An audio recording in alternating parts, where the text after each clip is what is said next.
Family वापस आ चुके हैं हम लोग द रिटर्न ऑफ डेविल के एक और न्यू एपिसोड के साथ। तो अगर आप लोग को वीडियो अच्छा लगता है तो वीडियो को लाइक कर देना, चैनल पे पहली बार आया हो तो चैनल को सब्सक्राइब कर देना और कमेंट करके मुझे बताना कि आप लोग को वीडियो ये सीरीज़ कैसा लगा। तो एपिसोड की स्टार्टिंग में हम लोग को किंग्स किंगडम के मार्केट का सीन दिखाते हैं। वहाँ पे सारे बंदे जो होते हैं एक तरफ देख रहे होते हैं। वहाँ पे जो यू होता है लिंडा और उस किलर लड़की को अपने साथ ले आता है। लिंडा यू से बोल रही थी कि आपके साथ यानी ब्रदर यू आपके साथ डेट आने में मुझे काफ़ी मज़ा आ रहा है। ये तो काफ़ी अच्छी बात है। वहाँ पे जितने बंदे होते हैं उन सबको देख के काफ़ी ज़्यादा जेलस फील कर रहे होते हैं। बोलते कि डैम इट, मुझे शुरू से पता था कि अच्छे पकवान हमेशा बेकार लोग ही खा जाते हैं। यहाँ पे देखो तो इस बेकार से दिखने वाले लड़के के लेफ्ट और राइट में दोनों कितनी सुंदर सुंदर लड़कियाँ। यूँ जो होता है उस लड़की से बोलता है कि चूँकि अब तुमने ये डिसाइड कर लिया कि अपने प्रीवियस लाइफ को गुड बाय कर दोगी और अब तुम्हारा नाम वैसे भी हम लोग Z23 तो नहीं कह के बुला सकते, तो अब हम तुम्हें क्या बुलाएंगे। बोलती कि वैसे वो लड़का जिसकी तुम बात कर रहे थे उसका नाम लैन था, तो तुम लोग मुझे एलिसा बुला सकते हो। और यू जो था उसे पूछता कि क्या तुम्हें कोई प्रॉब्लम है। एलिसा बोलती है कि नहीं, लेकिन तुम मेरा मास्क मुझे वापस कब करोगे।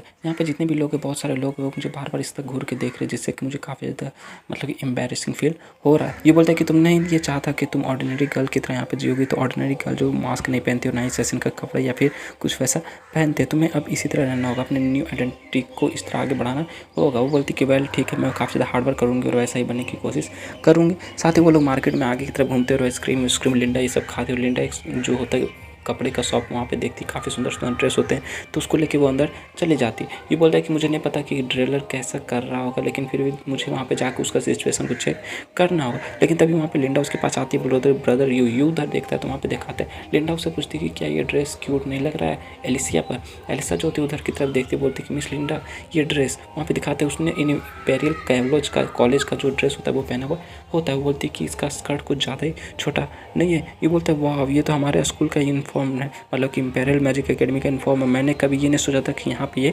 मिलेगा। लिंडा बोलती कि हाँ ये जो स्टोर है काफ़ी ज़्यादा फेमस है और ये किंग्स किंगडम का सबसे बड़ा शॉप है और इस कॉन्टिनेंट में कोई भी ऐसा ड्रेस नहीं है जो कि यहाँ नहीं मिल सकता। यहाँ पे हर किस्म के ड्रेस मिलते हैं। एलिसा यू से बोलती कि मुझे नहीं पता कि इस ड्रेस को इस तरह मतलब क्यों पहना जाता है, ऐसा ड्रेस कोई बनाता ही क्यों है। ये बोलते नहीं ऐसी बात नहीं है, ये ड्रेस तो तुम्हारे ऊपर बहुत अच्छा लग रहा है। साथ ही जो लिंडा होती बोलती कि मेरे साथ आओ, मेरे पास बहुत सारे ड्रेस हैं, चलो तुम इन सबको ट्राई करके यू के सामने आओ, यू गेस करेगा कैसा होने वाला है। साथ ही बोलती कि ठीक है, लेकिन क्या मुझे सब कुछ ट्राई करना होगा। वहाँ पे दिखाते हुए ड्रेस पहन के आती बोलती कि ब्रदर यू ये कैसा। यू बोलते हैं नाइस। साथ ही बोलती इसके बारे में तुम्हारा क्या ख्याल है। फिर वो एक और ड्रेस ट्राई करती बोलती और ये बोलता है कि वाह ये सब तुम्हारे ऊपर काफ़ी अच्छा लग रहा है, तुम काफ़ी ज़्यादा सुंदर लग रही हो। साथ ही बोलती कि ब्रदर यू अब मेरे बारे में क्या ख्याल है। लिंडा वहाँ पे आती है, यू उसकी तरफ देखता है तो वहाँ पे दिखाता है लिंडा ने एक ड्रेस पहना हुआ था। वो बोलती है कि मेरा हमेशा से यही मतलब कि चाहत थी कि मैं ऐसा किसी तरह का ड्रेस ट्राई करूँ, वो भी तुम्हारे सामने। अब तुम बताओ कि मैं कैसी लग रही हूँ। लेकिन यू उस ड्रेस को देखने के बाद उसके पूरे के नाक से ब्लड निकलना स्टार्ट हो जाता है। लिंडा उसके पास आ जाती बोलती है ब्रदर यू तुम्हारे साथ क्या हुआ, जागो जागो जागो।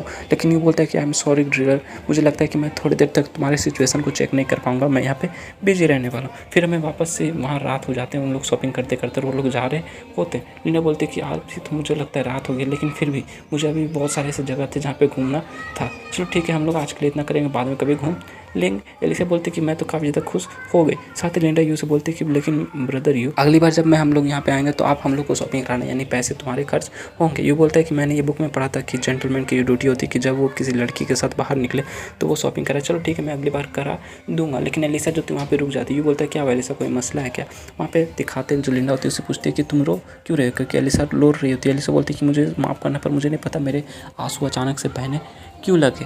फिर वहाँ पे वो बताती है कि काफ़ी समय लंबे समय से मैं बस लोगों को मार रही थी और मैं एक किलर थी, मैं एक हथियार थी डार्क पवेलियन का, और मेरे से मतलब किलर के लिए कपड़े खाना ये सब बस ऐसे चीज़ थी जिसको हम लोग बहुत ज़्यादा इंपॉर्टेंट होने पे ही करते थे। और यहाँ पे बस मुझे एक चीज़ करना था, मतलब हम लोग को ज़िंदा रहने के लिए बस वहाँ पे किसी ना किसी को मारना था रोज़ और रोज़ ज़िंदा रहना था। लेकिन आज इस तरह नॉर्मल स्ट्रीट में घूमने के बाद, इस सब दिन में शॉपिंग करने के बाद, खाना खाने के बाद, इतना डिलीशियस खाने के बाद अब मुझे पता नहीं चला कि मैं कैसे ज़िंदा रहती थी। लिंडा उसको सहलाते हुए बोलती कि तुम्हें इन सब के बारे में सोचने की ज़रूरत नहीं है एलिसा, वो सब तुम्हारा पास्ट था, वो तुम पास्ट में थी जो कि तुम डार्क पवेलियन के सेशन थी, अब तुम लैन की एक सिस्टर हो, समझी ना। साथ ही वो उसको समझाती है क्या तुम्हें लगता है मतलब कि तुम बहुत ज़्यादा ही सोच रही हो, क्योंकि ब्रदर यू हमारे साथ है तो तुम्हें ऐसा कुछ सोचने की ज़रूरत नहीं है, ना ही तुम्हें अपने पुराने लाइफ के बारे में इतना ज़्यादा सोचने की ज़रूरत है। ये बोलता है कि हाँ चलो ठीक है, तुम यहाँ पे एलिसा हो, मतलब कि तुम यहाँ पे जो हम लोग के सामने वो एलिसा हो, ना कि Z23 जो कि डार्क नाइट पेरेंट की एक बंदी थी, समझी ना, मेरी बात को ध्यान में रखना। वो हंसते हुए मतलब बोलते ठीक है मैं ट्राई करूँगी अपना वेस्ट के चेंज कर सकूँ, थैंक यू ब्रदर यू और मिस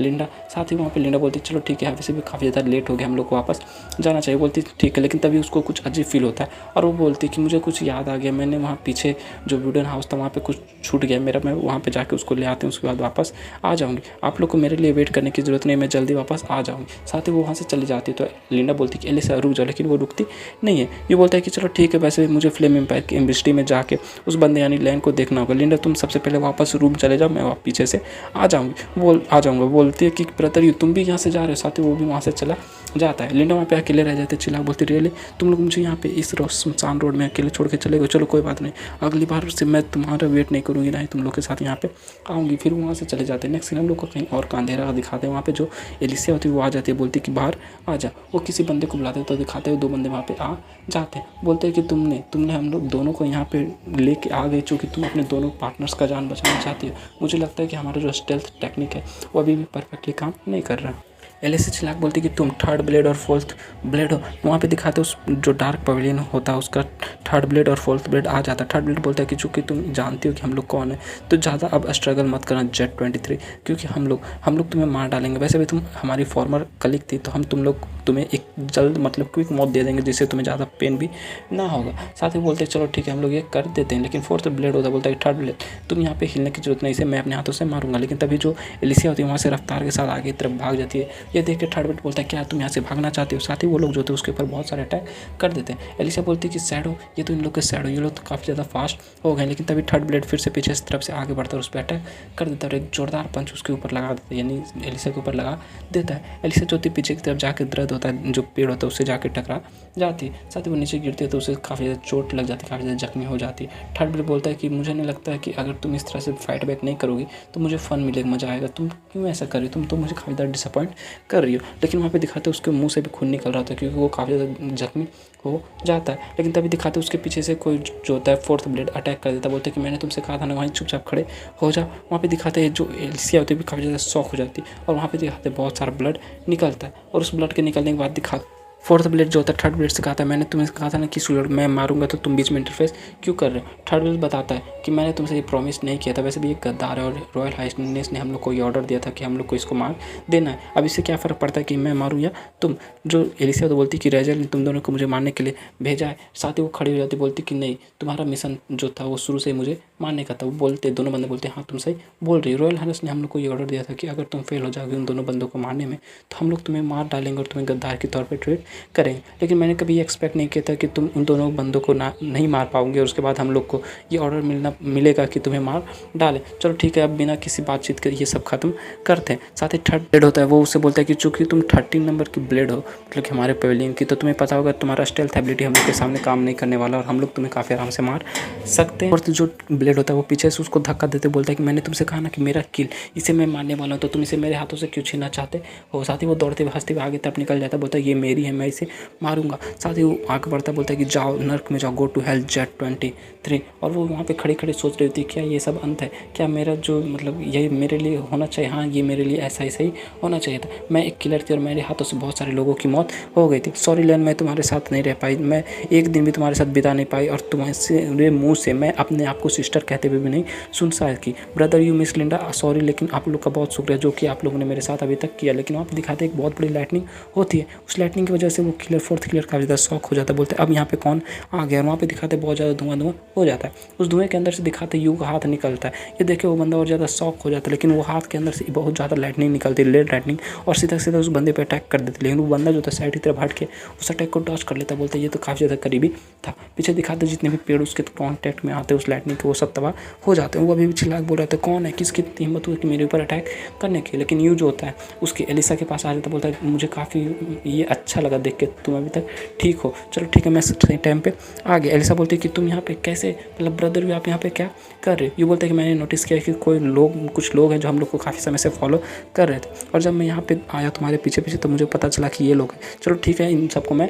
संभाल लूँगा। एलिसा यू से बोलती है कि ये सब मेरे डार्क पवेलियन जो है वहाँ से बिलोंग करते हैं और ये लोग मुझे मारने के लिए आए थे, इसलिए मैं आप लोग को इस सब मामले में नहीं घसीटना चाहिए था। यू वो उसके सर पे हाथ रखते बोलता है कि इडियट, अब तुम ऐसा क्यों कह रही हो कि हमें इन सब मामलों में नहीं घसीटना चाहती थी? तुम जानती हो ना कि अगर तुम मुझसे कहोगे तो मैं तुम्हारी हेल्प ज़रूर करूँगा, और वैसे भी ये जो सिचुएशन ये मेरे लिए फर्स्ट टाइम नहीं है। उसके बाद सुनने के बाद वो काफ़ी ज़्यादा शर्मा जाती, मतलब कि खुश हो जाती है कि फाइनली कोई तो है उसकी हेल्प करने के लिए। फोर्थ ब्लेड वहाँ पे खड़े खड़े बोलता है कि वो तुम होना the first night of the empire. चलो ठीक है। थर्ड ब्लेड बोलता है कि हम लोग को थोड़ा सा केयरफुल रहना चाहिए, बंदा हम लोग को नहीं लगता उतना ज़्यादा सिंपल होगा। हमने ये भी सुना था कि फ्लेम एम्पायर का जो सिविल स्ट्राइक था उसको इसने अपने अकेले के हाथ दम पे हटा दिया था। ये बोलता है कि अच्छा मैं बिलीव नहीं कर सकता, तुम तो मुझे पहचानते हो, ये तो काफ़ी अच्छी बात है, तुम लोग डार्क पवेलियन के असेसिन हो, है ना? चलो ठीक है, मैं तुम लोग से कुछ क्वेश्चन पूछना चाहता हूँ, मैं उम्मीद करूँगा कि तुम लोग कोऑपरेट करोगे। फोर्थ प्लेस बोलता है ब्रदर तुम भले ही first night of the empire हो या फिर सेकंड नाइट, इन सबसे कोई भी फर्क नहीं पड़ता, हमारा जो टारगेट है वो तुम नहीं हो। यू बोलता है कि क्या ये लोग क्या बात कर रहे हैं, लेकिन वो दोनों जो नाइट होते हैं ब्लेड होते हैं वो दोनों आपस में लड़ना स्टार्ट कर देते हैं। बोलते क्या तुम स्टूपिड हो, क्या तुम्हें पता नहीं कि इसने मेरे ऊपर अटैक किया? लेकिन दूसरा बोलता है कि लेकिन ये हमारा टारगेट नहीं है, ना ही हमारा मिशन है, तो हम लोग इससे क्यों फाइट करेंगे? ये बोलते हैं कि इन सब बातों से अब कोई फर्क नहीं पड़ता, तुम दोनों सीधा यहाँ पे आ सकते हो, मैं तुम दोनों को पीट सकता हूँ। बोलते क्या, क्योंकि तुम्हारी इतनी हिम्मत होगी कि तुम इतना ज़्यादा बोल रहे हो तो ठीक, मरने के लिए तैयार हो जाओ। साथ ही फोर्थ ब्लेड जंप करते हुए उसके ऊपर अटैक कर देता, बोलते कि जाओ मैं तुम्हें इस लड़की के साथ वहीं पे भेज दूंगा, और वो एक जोरदार पंच यू के ऊपर चला देता है, लेकिन यू जो था अपने हाथ को सामने करते हुए उसके पंच को रोक लेता है। ये देख के वो बंदा और ज़्यादा शॉक हो जाता है, बोलता है क्या इसके पास इतना ज़्यादा पावर कैसे हो सकता है? ये बोलता है कि चूंकि तुम डार्क पवेलियन से हो तो तुम्हारा स्ट्रेंथ क्या इतना ही, मैंने तो बहुत ज़्यादा एक्सपेक्ट कर लिया था। लेकिन यू वहाँ पे अपने हाथ पे लाइटनिंग को रिलीज़ करता है, जैसे वहाँ बहुत बड़ा ब्लास्ट होता है, लेकिन दिखाते वो बंदा वहाँ से गायब हो जाता है। ये बोलता है वाह ये तो काफ़ी ज़्यादा इंटरेस्टिंग है, ये तो फ्लैश टैलेंट था ना। वो बंदा जो होता है वहाँ से फ्लैश मतलब कि टेलीपोर्ट हो जाता है लगभग, और बोलता है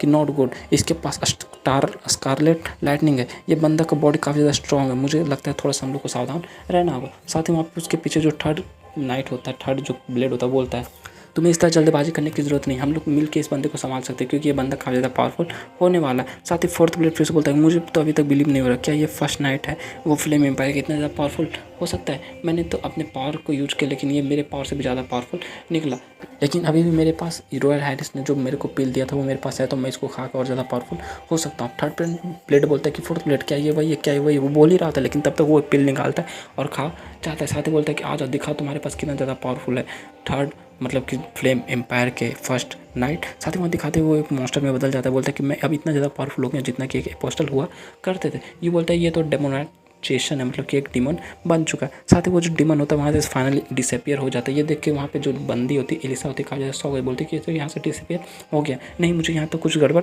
लग रहा है। ये बोलता है कि एक्चुअली तुम घोष वाली एबिलिटी जो होती है पावर थी उसको खुद ब खुद यूज कर सकते, लेकिन फिर भी तुम्हारा जो स्पीड है वो उतना ज़्यादा पावरफुल नहीं है, लेकिन वो डीमन जो होता है उसके पीछे से अटैक कर देता है। ये बोलता है क्या तुम्हारा यही फास्टेस्ट स्पीड है? वो बोलता है कि नहीं इतना मतलब काफ़ी नहीं होगा, ये सब अभी ख़त्म नहीं होने वाला। और साथ ही वो यू पर लगातार अटैक पे अटैक करते रहता है और यू जो होता है लगातार उसके अटैक को डॉज कर रहा होता है। तभी वहाँ पे उसके पीछे दिखाते जो थर्ड ब्लेड होता है अपने जो हथियार होता है उससे उन लोग पे अटैक कर रहा था। बोलता है कि फोर्थ ब्लेड अगर तुम इतने ज़्यादा फास्ट हाई स्पीड में मूव करोगे तो मैं उस बंदे को यानी यू को कैसे मारूंगा? लेकिन वो अटैक पे अटैक अपने तीर को कर रहा था। बोलता है कि अब मुझे ब्लेम मत करना कि अगर मैंने मिस्टेक से तुम्हें पर मतलब कि अटैक कर दी या फिर मेरे ब्लेड से तुम्हें टच हो गया या फिर चोट लग गई। लेकिन वो जो हथियार होता है यू की तरफ बढ़ता है और यू जो होता है उन लोग की तरफ काफ़ी रफ्तार से बढ़ता है और दिखाते वो जो उसका एरो होता है फाइनली यू से टकराने वाला होता है, लेकिन यू काफ़ी रफ्तार के साथ जंप करते हुए उसके अटैक को डॉच कर लेता है। लेकिन तभी उसके पीछे से वो जो डीमन होता है फिर से वहाँ पे आ जाता है और एक जोरदार पंच यू के ऊपर चला देता है, लेकिन यू जो होता है साइड की तरफ हटते हुए उसके अटैक को डॉच कर लेता है और एक जोरदार पंच उस बंदे पे यानी डीमन पे लगा देता है,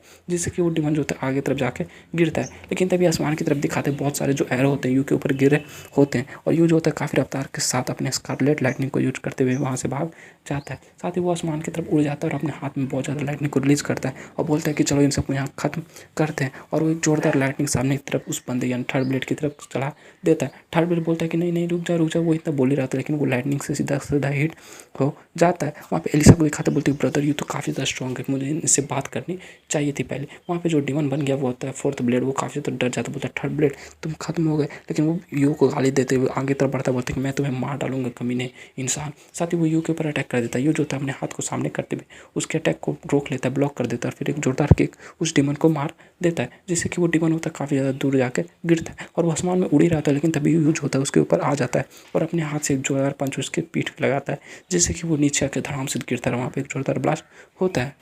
ये बोलता है ये तो काफ़ी ज़्यादा क्लोज था, अगर मैं थोड़ा सा और लेट हो जाता तो शायद ये बच जाता। मुझे लग रहा था कि मुझे अपने पावर को अनलीज करना होगा तभी मैं इसे हरा पाऊंगा, लेकिन चलो ठीक है, अब ये सब मामला सुलझ गया और उस डीमन के मौत के साथ ही ये एपिसोड यहीं पे कंप्लीट हो जाता है। तो अगर आप लोग का एक्सप्लेनेशन अच्छा लगा तो वीडियो को लाइक कर देना, चैनल पर पहली बार आया हो तो चैनल को सब्सक्राइब कर देना और कमेंट करके मुझे बताना कि आप लोग को वीडियो कैसा लगा।